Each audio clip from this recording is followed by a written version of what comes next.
वर्णिवेशरमणीयदर्शनं मन्दहासरुचिराननाम्बुजं पूजितं सुरनरोत्तमैर्मुदा धर्मनन्दनमहं विचिन्तये। गुरुर्ब्रह्मा गुरुर्विष्णु गुरुर्देवो महेश्वर गुरुः साक्षात् परं ब्रह्म तस्मै श्रीगुरुवे नमः। ॐ यवतारिणि श्रीस्वामिनारायणाय नमो नमः। श्रीघनश्यामाय नीलकण्ठाय सहजानन्दाय च नमो नमः। हरिकृष्णाय परं ब्रह्मणे च नमो नमः। श्री सद्गुरु चरणकमलेभ्यो नमो नमः। बोलो श्री स्वामिनारायण भगवाननी जय। श्री ठाकुरजी महाराजनी जय। श्री हरिकृष्ण महाराजनी जय। श्री घनश्याम महाराजनी जय। श्री सद्गुरुदेवनी जय।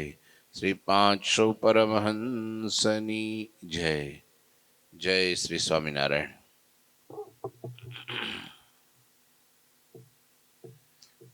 श्री पुरुषोत्तम चरित्र अध्याय 46 અને ભગવાન નીલકંઠ વર્ણી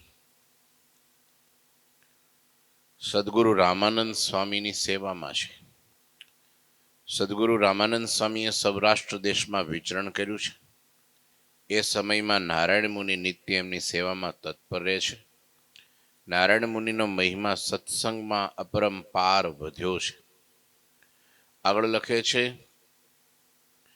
दीक्षा पीछ एक वर्ष बहाया तब चित में चितयो गुरु राया धर्म की धुर अब इनको देवु मैं प्राकृत तन तजी सुख लेवु नारायण मुनि को बोलाई बोले रामानंद गुरु राई अब तुम सदगुरु को पद ले हो हमको इत से अज्ञा देहु। સહજાનંદ સ્વામીને દીક્ષા આપ્યા પછી 1 વર્ષ પસાર થવા આવ્યું. ત્યારે ગુરુ રામાનંદ સ્વામીએ પોતાના ચિત્તમાં વિચાર્યું, હવે આ ધર્મની ધુરા, આ સંપ્રદાયની જવાબદારી નારાયણ મુનિને સોંપું અને હું આ પ્રાકૃત માયિક શરીરનો ત્યાગ કરી અને દિવ્ય સુખ પામું. પછી ગુરુરાય રામાનંદ સ્વામીએ નારાયણ મુનિને એકાંતમાં પાસે બોલાવીને કહ્યું કે હવે તમે સદગુરુ પદ ગ્રહણ કરો અને મને અહીંથી ધામમાં જવાની આજ્ઞા આપો. નારાયણ મુનિને બેસાડીને કહી દીધું કે મારે જે કરવા માટે તમે મને મોકલા હતા એ હું કરી ચૂક્યો છું. અને આમેય ગુરુની એવી ઉદારતા છે કે એ જો હાજર હોય તો શિષ્યને સંકોચ થાય. સદગુરુ પદ લેવાનું, ઉપર બધું કાર્ય કરવાનું, કંઈ પણ હોય તો એ બધું એને એમ સંકોચ ન થાય. આમે શિષ્ય માટે ગુરુ છે એ બહુ છત્ર છે, એવું મોટામાં મોટું. મુસીબત આવે, હા કે છે ને ગઈઢા ગાડા વાળે, એ વાત સાચી છે. પુત્રની ઉપરથી માત પિતાનું છત્ર વયું જાય પછી એમનું જીવન ખોળવાઈ જાય છે.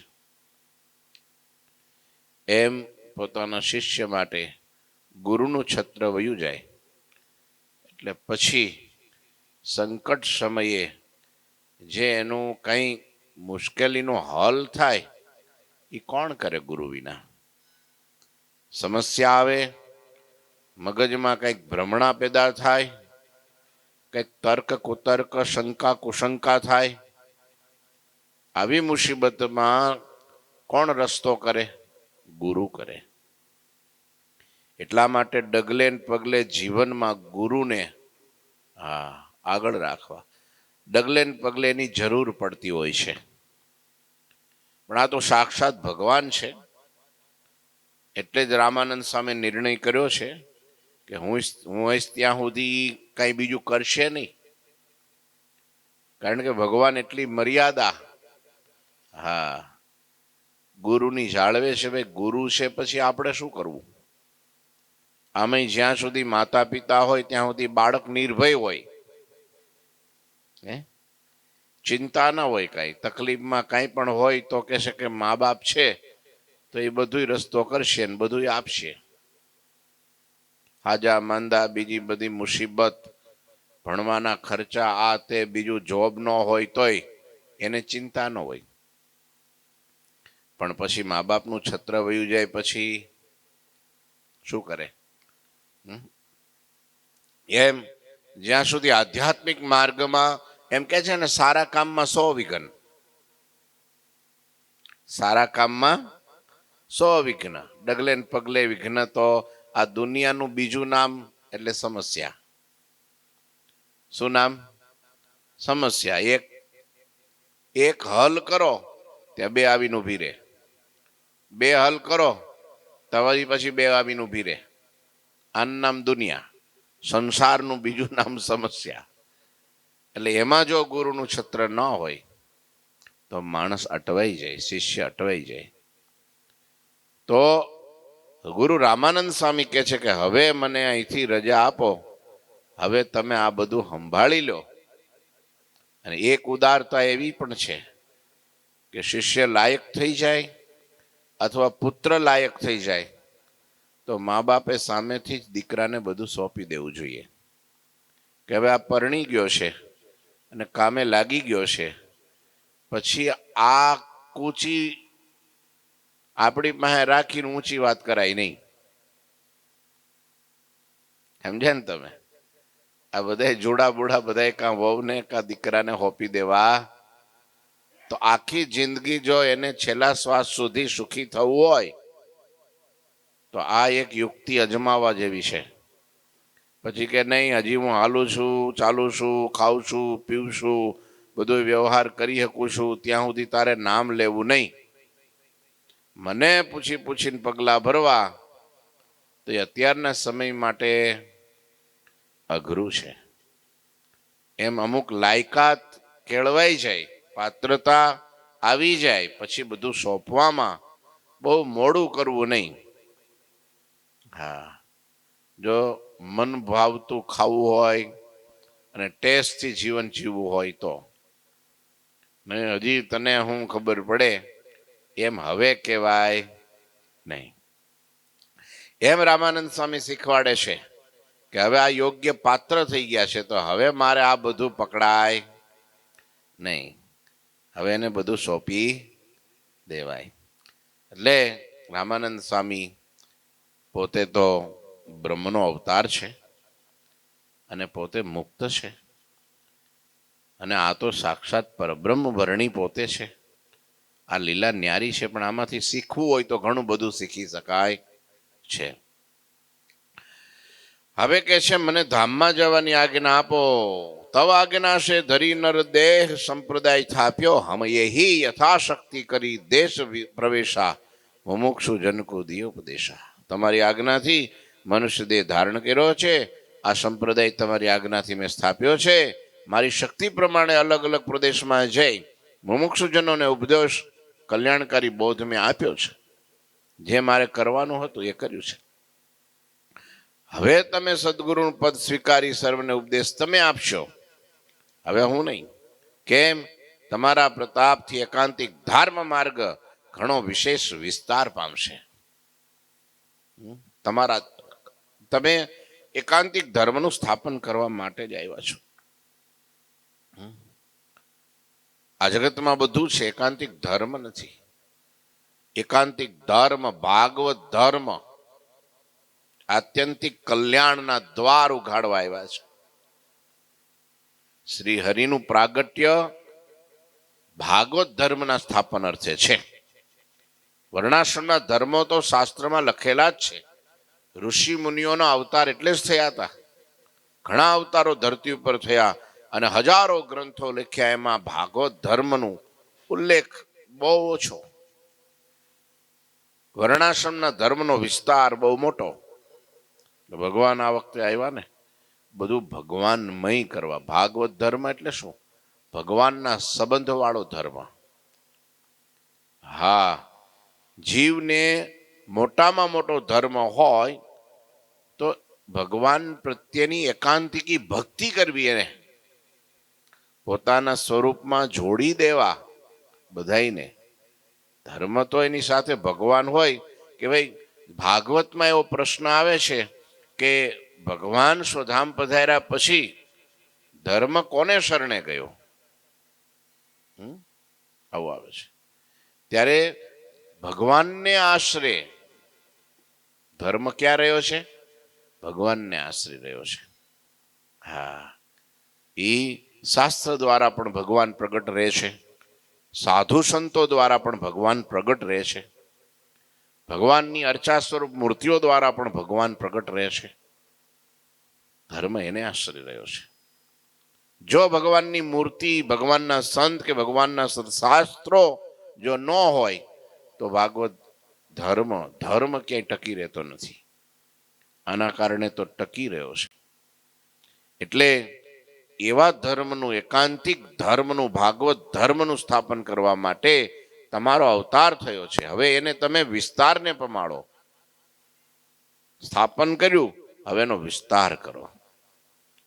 વાસુદેવ મહાત્મ હે જેહી तुम नित पाठ करत हो तेहि है तीन में वर्णाश्रम धर्मा रखावहूँ तुम इन अनुकरमा.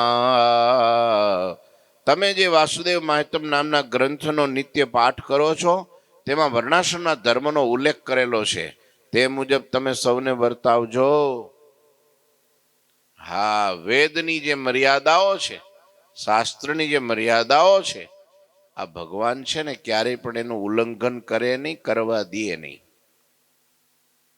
એના કારણે જ માણસ સુખી થાય છે. ધર્મ રક્ષતી રક્ષિત.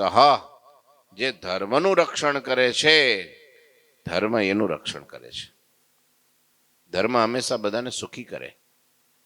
મર્યાદામાં રે, આજ્ઞા પ્રમાણે રે, જીવન જીવતા શીખવાડે, સાચો રાહ બતાવે, સાચી દ્રષ્ટિ આપે, એનું નામ ધર્મ છે. દુખી કરે એ ધર્મ નથી, અધર્મ છે. માણસો ઘણી વખત અધર્મને ધર્મ ગણી નાખે. મહાભારતમાં શું થયું? ભીષ્મ પિતા અધર્મને ધર્મ માનતા હતા. તે શું થયું? શું ખાયું? દુઃખ આવ્યું. મારો આ ધર્મ છે, હું રાજના પક્ષમાં લડું, રાજનું ખાઉં છું, રાજમાં રહું. પણ રાજ કરે છે હું ઈ કયો? રાજ કરે છે કોણ અને રાજ કરે છે શું? અધર્મ. નકરો નરો સ્વાર્થ, ઈર્ષા, દ્વેષ, શત્રુતા. હવે એનો પક્ષ લે, દુઃખ આવે. એમ ઘણી વખત મોટા મોટા દેવસ્થાનોની અંદર પણ ધન, સંપત્તિ અને સત્તા માટે ઓથ કોનો લે? ધર્મનો લે. શું લે? ધર્મનો લે. આ સદગ્રંથોમાં લખ્યું હોય એટલે પછી એને હાથો બનાવે. શું? અને એની પાછળ એની ઓથમાં રહીને કરે શું? અધર્મ કરે. શું કરે? અધર્મ કરે. ઘણીવાર શાસ્ત્રોના અર્થોના અનર્થ કરીને પણ અધર્મ કરે. પત્રમ પુષ્પમ ફલમ તોયમ યો મે ભક્ત્યા પ્રયચ્છતિ, એવું ગીતામાં લખ્યું છે. તો પત્ર મતલબ શું? પાંદડા. તુલસી પત્ર ત્યાં પવિત્ર પત્ર એ. પણ લોકો શું માને? શું કે ખબર છે? જો લખ્યું છે પત્ર એટલે તમાકાનું પત્ર એમ, એમાં વાંધો નહીં. પુષ્પ એટલે પેલું ધતુરાનું પુષ્પ, પુષ્પ એટલે અફીણનું ફૂલ. આ બધું શું છે? પાપ માર્ગે લઈ જાય. ફલમ તોયમ, મને ભક્તિએ કરીને અર્પણ કરે છે ભગવાન કે હું અંગીકાર કરું છું, એમ માનીને ભગવાનને હોય વ્યસની કરે. ભગવાનને ધરાવે ને, ઘણા ચા પીતા હોય ને તો પેલા ભગવાનને પીવડાવે, લો ભારત પ્રસાદી ની કરી દો. અને પછી કે લો આ હવે નિર્ગુણ થઈ ગઈ, હવે વાંધો નહીં, પીવાય કરાય એવું? ધર્મના નામે અધર્મ કરે, અર્થના અનર્થ કરે. એટલે કે છે આ વર્ણાશ્રમના જે વ્યાસ મુનિએ, વ્યાસ બોધાય નમઃ કે છે ને, એક મંત્ર છે આપણે જનમંગલની અંદર, વ્યાસ સિદ્ધાંત બોધકાય નમઃ. વ્યાસનો જે સિદ્ધાંત છે ભગવાને એનું પોષણ કર્યું. વેદ ધર્મ છે એને ભગવાને ઉજાગર કર્યા, પોતાના આશ્રિતોમાં જીવનના એની અંદર લાવ્યા. ત્યાગી ગ્રહસ્થ કહાવે, નિજ નિજ ધર્મે સર્વ રહાવે, શ્રી વિઠલેશ વૈષ્ણવ રાય હરિ સેવા की रीति बताई. यह रीति अपने अनुसरना, व्रत उत्सव पुनि इन विधि करना, नरतीय को देव उपदेशाव्यामे સંશય કરવું ન લેશા. જે ત્યાગી અને ગ્રસ્ત છે બધાને પોતપોતાના ધર્મમાં રખાવજો. વૈષ્ણવરાજ શ્રી વિઠ્ઠલનાથજીએ ભગવાનની જે સેવા રીતિ બતાવી છે તેને આપણે અનુસરવું. વ્રત અને ઉત્સવો પણ તેમણે બતાવેલી વિધિ પ્રમાણે કરવા. મહાપુરુષોએ જે સારી વસ્તુ આપણને બતાવી છે, આ ભગવાનનો કેટલો ગુણગ્રાહી દ્રષ્ટિ, કેટલો ગુણગ્રાહી સ્વભાવ કહેવાય. ક્યાંય પણ સારું હોય એટલે ભગવાન કે આ આપણે અપનાવવું. એવું નહીં સારું છે તો એનું આપણે કાંઈ નહીં, એમ નહીં. હા, મોટા મોટા મહાપુરુષો જે સંપ્રદાયમાં થઈ ગયા, જેણે જેણે ગ્રંથો લખ્યા, એમાં જે સારું સારું હતું એ ભગવાને બધું લઈ લીધું. નતું કામનું તો એમ ન કીધું કે ખોટું છે, એમ ન કીધું એ આપણા માટે નથી. આ ગુણગ્રાહી દ્રષ્ટિ. શાસ્ત્રમાં તો બધી જ રીતો લખેલી હોય, બધા જ પ્રકારના ધર્મો વર્ણાશ્રમાદિના વિશેષ અલગ અલગ લખ્યું હોય, તો બધું આપણે ના કરી શકીએ.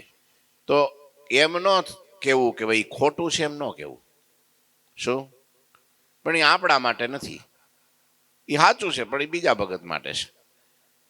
આપણને શું કામનું છે એટલું આપણે લઈ લેવું. આવું ભગવાને આ શાસ્ત્રમાંથી વીણી વીણીને બતાવ્યું. હા, એ વિધિ પ્રમાણે કે છે, તેમજ વ્રત ઉત્સવો કરવા. હે સહજાનંદ સ્વામી, તમે પુરુષો અને સ્ત્રીઓ બંનેને ઉપદેશ આપજો, તેમાં જરાય પણ સંશય સંકોચ કરશો નહીં. મહારાજ કે અમે તો ત્યાગી છીએ, અમે તો બધું છોડીને આવ્યા છીએ, અને સ્ત્રીનો ત્યાગ, ધનનો ત્યાગ આ તો અમારા સ્વભાવમાં છે. પણ રામાનંદ સ્વામી કીધું તમે એવું કરતા નહીં. આ તમારા માટે આટલી છૂટી હું આપું છું, બીજા માટે નહીં. ભાઈ બધાએ લઈ લે. શ્રી કૃષ્ણ ભગવાન ગોપીઓની સાથે રાસ રમ્યા તો પછી એવું ઊંધું પકડી લે કે આપણે ગોપીઓ હારે રમવા વાંધો નહીં, તો પછી દુઃખ આવે.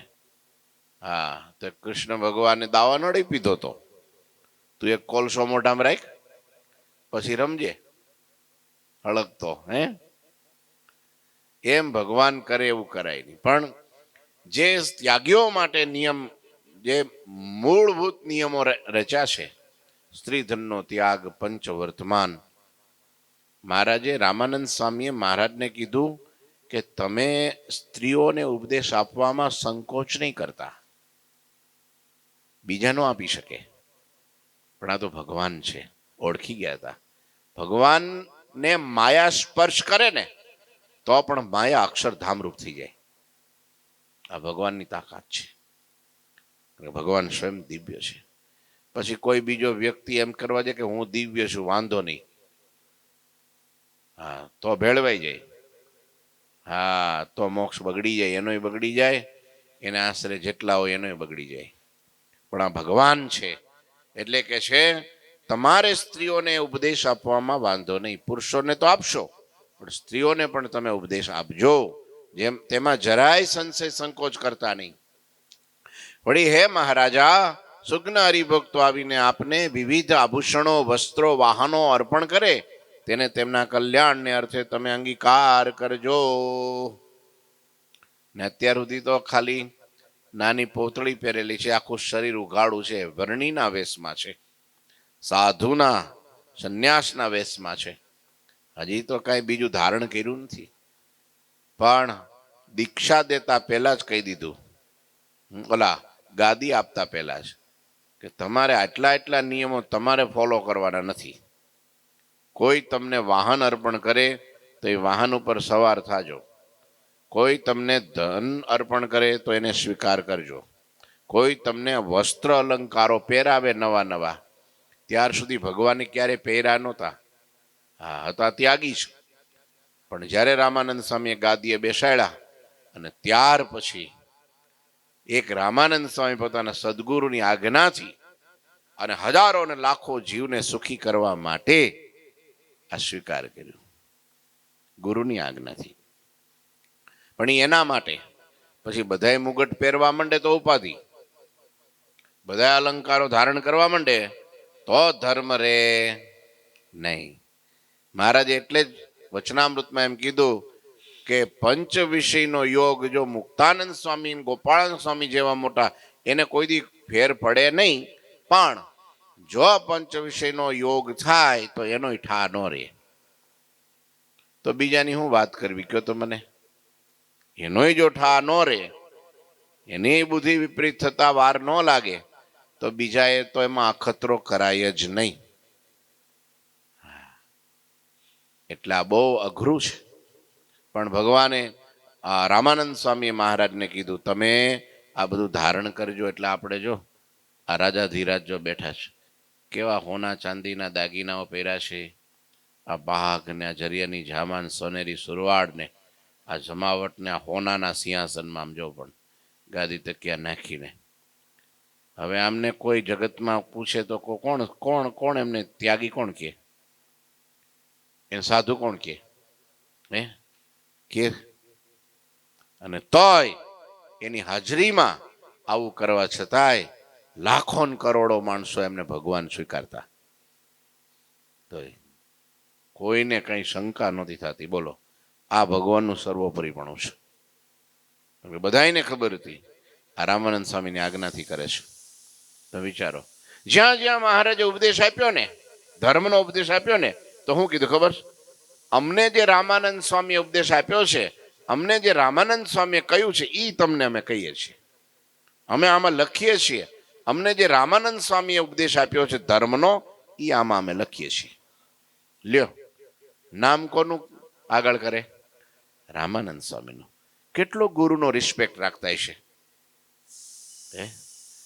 ગુરુને કેટલા ઊંચા માનતા હશે કે અમે અમારું કાંઈ નથી કહેતા, આમાં રામાનંદ સ્વામીએ જેવું અમને કીધું એ અમે તમને કહીએ છીએ. રામાનંદ સ્વામીએ જે ધર્મ, વર્ણાશ્રમના ધર્મો બતાવ્યા છે, ભાગવત ધર્મના નિયમો બતાવ્યા છે, એ બધું અમે કહીએ છીએ. લો, આવું કહેતા. અને આ બધું જે કાંઈ પહેરે કોની આજ્ઞાથી પહેરે? કાલ ઉઠીને કોઈ એમ કહે કે ના ના વાંધો નહીં, આપણે આપણી રીતે ફેરફાર કરો ને, એમ કોઈ કહી ન શકે. એટલે મહારાજે બરાબર બરાબર ગોઠવીને ગયા છો. હા, નહીતર મોટા ભાગે જો મહારાજે કંઈક નવું કર્યું, જો હું કે મહારાજે કંઈક નવું કર્યું, જો એ કરી શકે, ધારે તો ભગવાન નવું કરી શકે, એને કઈ બાધ ન લાગે, દોષ ન લાગે. પણ છતાંય જે મૂળભૂત પરંપરા છે એનો ભગવાન ક્યારેય ત્યાગ કરતા નથી. લો, સ્વામી કે છે આ બધું તમે અંગીકાર કરજો. આ સાંભળીને વર્ણિરાજ સહજાનંદ સ્વામી બ્રહ્મચારીઓના ધર્મો વિચારીને બીજા બ્રહ્મચારીઓની માફક સદગુરુના ચરણમાં પ્રણામ કરીને બોલ્યા. હું કીધું? સહજાનંદ સ્વામી બ્રહ્મચારીઓના ધર્મ વિચારીને, કારણ કે પોતે બ્રહ્મચર્ય આશ્રમમાં છે, એટલા માટે એને વિચાર્યું કે આ બધું તમે કહો છો કે વસ્ત્રો પહેરવા, દાગીના પહેરવા, બહેનો સાથે વાતો કરવી એને ઉપદેશ દેવો, આ બધું બ્રહ્મચારીના ધર્મમાં આવતું નથી. એ બધા ધર્મો વિચારી અને ભગવાન રામાનંદ સ્વામીને ચરણમાં નમસ્કાર કરીને પ્રણામ કરીને કહેવા લાગ્યા કે ગુરુ મહારાજ મારે થોડું કંઈક કેવું છે, સમાધાન કરવું છે. ત્યારે ગુરુ મહારાજે કીધું એ સમાધાન આજે નહીં થાય, આવતીકાલ સવાર થાય, કારણ કે અત્યારે ટાઈમ થઈ ગયો. ઠાકોરજી મહારાજની શ્રીપતિમ શ્રીધરમ સર્વદેવીશ્વરમ ભક્તિ ધર્માત્મજમ વાસુદેવમ હરે માધવમ કેશવમ કામદમ કારણમ સ્વામિનારાયણમ નીલકંઠમ ભજે. શ્રી ઠાકોરજી મહારાજની જય. જય